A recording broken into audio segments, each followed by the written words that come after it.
जय हिंद दोस्तों। स्वागत है आपके अपने YouTube channel EAS exam study में। आज मैं आपको रेलवे के सभी एग्जाम में आए हुए गवर्नर जनरल के जो क्वेश्चन अभी तक आ चुके हैं उनके बारे में बताऊंगा। तो वीडियो को शुरू करने से पहले जो इस चैनल पर नए हैं वो चैनल को सब्सक्राइब कर ले और वीडियो को लाइक करना ना भूलें। तो देखते हैं अभी तक आए हुए सभी गवर्नर रिलेटेड क्वेश्चन जो आपके आने वाले एनटीपीसी और ग्रुप डी में बहुत ही काम आने वाले हैं। तो शुरू करते हैं। पहला क्वेश्चन, क्लाइव को बंगाल का गवर्नर बनाया गया। क्लाइव को बंगाल का गवर्नर कब बनाया गया? 1758 ईस्वी में। बंगाल में द्वैत शासन की व्यवस्था किसने की थी? तो रॉबर्ट क्लाइव ने। रॉबर्ट क्लाइव को जब 1758 ईस्वी में बंगाल का गवर्नर बनाया गया और उसने कौन सा शासन शुरू किया? द्वैत शासन। ईस्ट इंडिया कंपनी के एक छत्र राज्य को कब ब्रिटिश हुकूमत के नियंत्रण में लाया गया? तो 1773 में। ये भी याद रखना है कि इसी के साथ एक एक्ट आया था, रेगुलेटिंग एक्ट। वो आगे क्वेश्चन इसी में जुड़ा हुआ है कि रेगुलेटिंग एक्ट कब पारित किया गया था? 1773 ईस्वी में। आगे देखते हैं। भारत के प्रथम गवर्नर जनरल का पद किसे दिया गया था? तो भारत के प्रथम गवर्नर जनरल का पद दिया गया था वारेन हेस्टिंग्स को। किसको दिया गया था? वारेन हेस्टिंग्स को।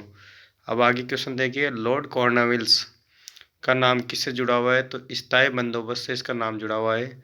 स्थायी बंदोबस्त किसके समय लागू हुआ था? तो लॉर्ड कॉर्नवालिस के टाइम पे लागू हुआ था। ये भी याद रखना है आपको। अब देखिए आगे क्वेश्चन। स्थायी बंदोबस्त बंगाल और बिहार में किस साल में हुई? तो 1793 ईस्वी में। आगे देखते हैं। बंगाल में स्थायी निपटारा किसने प्रस्तुत किया? तो लॉर्ड कॉर्नवालिस ने। किसने किया? लॉर्ड कॉर्नवालिस ने। आप देख सकते हैं ये सारे ही क्वेश्चन अभी तक रेलवे एग्जाम में आ चुके हैं। इन्हीं में से रिपीट होंगे क्वेश्चन। कोई नया क्वेश्चन कहीं से नहीं आता। जीके के क्वेश्चन हमेशा रिपीट होते हैं, तो आप इन क्वेश्चनों को आराम से देखिए अगला क्वेश्चन। भारतीय सिविल सर्विस किसके समय में चालू हुई? तो लॉर्ड कॉर्नवालिस के टाइम पे हुई। किसे इस्पात का चौखट की संज्ञा दी गई? तो भारतीय नागरिक सेवा को इस्पात की का चौखट का संज्ञा दी गई। भारत का प्रथम गवर्नर जनरल कौन था? तो लॉर्ड कॉर्नवालिस था। भारत का प्रथम गवर्नर जनरल लॉर्ड कॉर्नवालिस था। किस गवर्नर जनरल ने अपने को बंगाल का शेर कहा जाता है? तो लॉर्ड वेलेजली को बंगाल का शेर कहा जाता है। सहायक संधि किस गवर्नर के काल में हुई थी? तो लॉर्ड वेलेजली के काल में सहायक संधि हुई थी। लॉर्ड वेलेजली के साथ सहायक संधि पर किस किसने हस्ताक्षर किए? तो अवध के नवाब, मैसूर के राजा और हैदराबाद के निजाम ने इस पर हस्ताक्षर किए थे। किस अवधि में Lord William Bentinck governor general थे? तो आपको उस अवधि का भी समय याद रखना क्योंकि क्वेश्चन आ चुका है पहले। 1828 ईस्वी से 1835 ईस्वी तक। आगे आता है कि सती प्रथा को कब निषेध किया गया? तो 1829 ईस्वी में सती प्रथा को निषेध किया गया। इसी के साथ एक और क्वेश्चन आता है जो भाई इसका उन्मूलन किसने किया? तो 1829 ईस्वी में सती प्रथा का उन्मूलन किसने किया? Lord William Bentinck. ठगी प्रथा के उन्मूलन से संबंध गवर्नर जनरल था लॉर्ड विलियम बेंटिंक। तो इसके दो याद रखना, सती प्रथा और ठगी प्रथा। आगे देखते हैं। फोर्ट विलियम के गवर्नर जनरल किस चार्टर एक्ट के तहत भारत के गवर्नर जनरल बनाए गए? Charter act 1833। किस अधिनियम ने गवर्नर जनरल की परिषद को कानून बनाने की शक्ति प्रयोजित की? चार्टर अधिनियम 1833। भारत में दास प्रथा को कब अवैध घोषित किया गया? 1834 में। तो इन प्रथाओं को भी आपको याद रखना है क्योंकि ये प्रथाएं भी पूछी जा चुकी है बार बार। लॉर्ड विलियम बेंटिंक किस चार्टर एक्ट के द्वारा भारत के गवर्नर जनरल बने? तो 1833। दास प्रथा को कौन से गवर्नर जनरल ने समाप्त किया? तो लॉर्ड एलन बरो। किस ब्रिटिश गवर्नर जनरल ने डाक टिकट आरंभ किया? तो लॉर्ड डलहौजी ने डाक टिकट प्रारंभ किया। किसके काल में ब्रिटिश भारतीय राज्य क्षेत्र को अंतिम प्रमुख विस्तार हुआ? तो लॉर्ड डलहौजी के काल में। भारत में रेलवे का आरंभ किसके द्वारा किया गया? तो लॉर्ड डलहौजी। ये सब क्वेश्चन लॉर्ड डलहौजी से जुड़े हुए हैं जो बहुत बार पूछे जा चुके हैं। हड़प नीति किसने अपनाई? तो लॉर्ड डलहौजी ने। कौन सा गवर्नर जनरल चूक के सिद्धांत से साथ जुड़ा है? तो लॉर्ड डलहौजी। किसने विलय की नीति पॉलिसी ऑफ लैप्स को प्रतिपादित किया? तो लॉर्ड डलहौजी।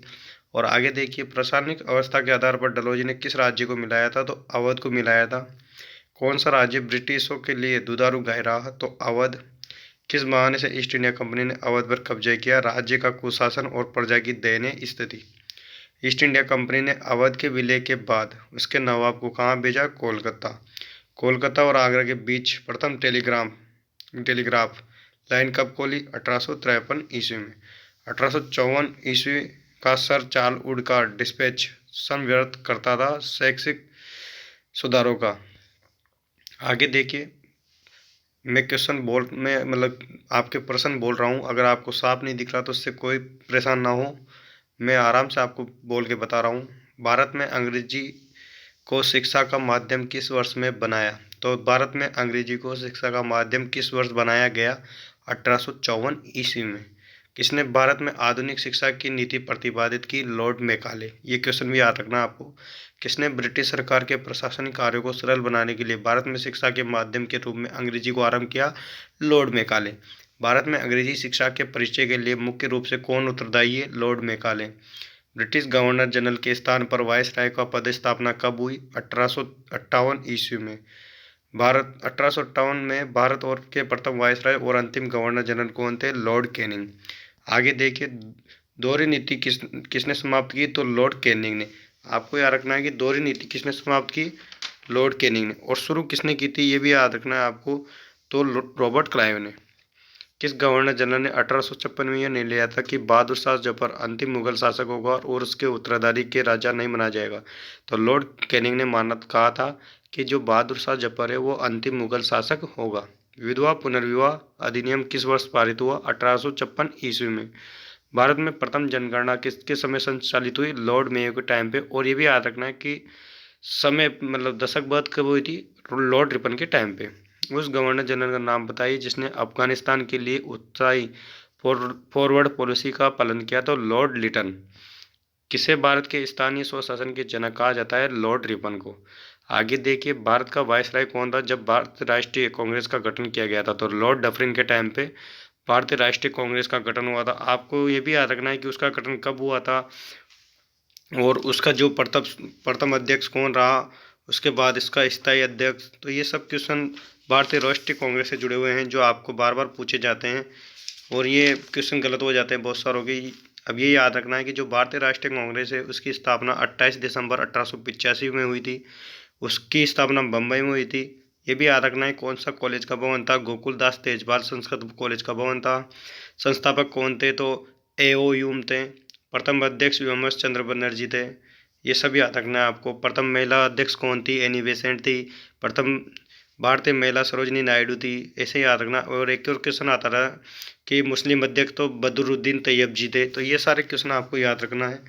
आगे देखते हैं। हाँ, किस गवर्नर के कार्यकाल के दौरान कलकत्ता में विक्टोरिया मेमोरियल हॉल का निर्माण हुआ? तो लॉर्ड कर्जन के टाइम पर हुआ। फूट डालो और राज करो की राजनीति लॉर्ड कर्जन की थी। भारत के वायसराय कौन थे जब 1904 में प्राचीन स्मारक संरक्षण अधिनियम पारित किया? तो लॉर्ड कर्जन। बंगाल का विभाजन किसके द्वारा किया गया? तो लॉर्ड कर्जन के द्वारा। तो 1905 में हुआ था बंगाल का विभाजन। इसके विरोध में आंदोलन भी हुए थे। 1905 ईस्वी में बंगाल विभाजन कौन था वायसराय? तो लॉर्ड कर्जन। बंगाल का विभाजन किस विचार से किया गया? पश्चिम तथा पूर्वी बंगाल के हिंदुओं को विभाजित करने तथा हिंदू मुस्लिम बीच तनाव बढ़ाने के लिए किया गया था। बंगाल विभाजन को किस वर्ष रद्द किया गया? 1911 ईस्वी में। किसने बंगाल विभाजन को नष्ट किया? लॉर्ड हॉर्डिंग ने। किस अंग्रेज गवर्नर जनरल ने 1911 ईस्वी में भारत की राजधानी कलकत्ता से दिल्ली स्थानांतरित की? Lord Harding. भारत का वायसराय कौन था जब किंग जॉर्ज पंचम भारत आया था? तो लॉर्ड हॉर्डिंग सेकेंड। सम्राट जॉर्ज पंचम और रानी मेरी की मुंबई यात्रा को यादगार बनाने के लिए कौन सा स्मारक बनाया गया? Gateway of India. तो आपको याद रखना है कि जो गेटवे ऑफ इंडिया बनाया गया है वो किसकी याद में? सम्राट जॉर्ज पंचम और रानी मेरी की बम्बई यात्रा को यादगार बनाने के लिए बनाया गया स्मारक है। जलियांवाला बाग हत्याकांड के समय कौन वायसराय था? तो वो भी याद रखना है कि आपको जलियांवाला बाग हत्याकांड हुआ कब था, क्योंकि उसका वायसराय पूछा गया है तो उसका समय काल भी पूछा जाएगा। तो उसका जो उस टाइम वायसराय था तो लॉर्ड जेम्स फोर्ड। कौन था? Lord James Ford. और ये हुआ था 1919 में। आगे देखते हैं। किस वायसराय के काल में रोलेट एक्ट पास किया गया था? Rowlatt act Lord Chelmsford के काल में पास किया गया था। यह आया था 1919 में। रोलेट एक्ट कब आया था? 1919 में। आगे देखिए, जलियांवाला बाग में गोली चलाने का आदेश किसने दिया था? जनरल ओ डायर ने। प्रथम गोलमेज कॉन्फ्रेंस 1930 किसके कार्यकाल में हुई थी? तो लॉर्ड इरविन के टाइम पे हुई थी। इसी प्रकार से आपको द्वितीय याद रखनी है 1931 में, तृतीय हुई थी 1932 में। आगे देखते हैं। भारत के अंतिम ब्रिटिश वायसराय कौन थे? तो लॉर्ड माउंटबेटन थे। कौन पहला और एकमात्र भारतीय गवर्नर जनरल जो लॉर्ड माउंटबेटन का उत्तराधिकारी था? तो चक्रवर्ती राजगोपालाचारी। इस प्रकार आप जो अभी तक जो रेलवे के एग्ज़ाम हुए हैं उनमें जो वॉइस राय से संबंधित क्वेश्चन हैं उनको इस प्रकार देख सकते हैं। इसी से आपको रिपीटेड क्वेश्चन मिलेंगे जो एनटीपीसी का एग्ज़ाम है, ग्रुप डी का एग्ज़ाम है और अधिक दूसरे एग्ज़ामों में भी जैसे जनरल गवर्नर जनरल से रिलेटेड क्वेश्चन आते हैं तो इन्हीं में से मिलेंगे, कोई नया क्वेश्चन नहीं आएगा। तो इनको याद कर लें आसानी से और वीडियो को लाइक कर लें, चैनल को सब्सक्राइब कर लें और आगे कोई सा भी जैसे टॉपिक आपको देखना है जो प्रीवियस ईयर के क्वेश्चन तो वो कमेंट बॉक्स में बता दें, उसका भी मैं वीडियो डाल दूँगा।